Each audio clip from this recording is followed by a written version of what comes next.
હું છું doctor Aastha Mulani, infertility expert at Aadya women's and kidney hospital. આજે આપણે આયુઆઈ વિશે વાત કરીશું.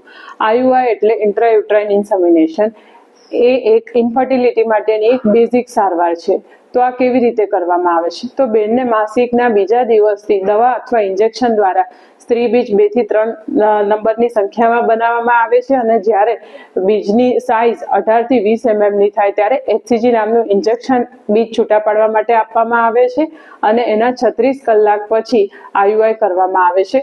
તો આયુઆઈમાં પુરુષના વીર્ય એટલે કે પાણીને લેબોરેટરીમાં સાફ કરાવીને ઉત્તમ ક્વોલિટીના ગતિશીલ શુક્રાણુઓને એક પતલી નળી દ્વારા ગર્ભાશયની અંદર મૂકવામાં આવે છે. આ એક સરળ ઓપીડી બેઝ પ્રોસિજર છે. તેમાં કોઈ એનેસ્થેશિયાની જરૂર હોતી નથી. અને તો આયુઆઈ કોને કરાવવું જોઈએ?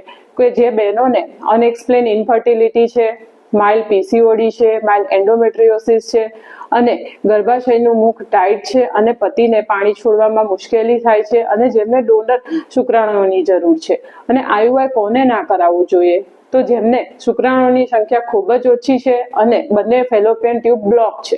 આ આયુઆઈનો સફળતાનો દર 8 થી 15% છે.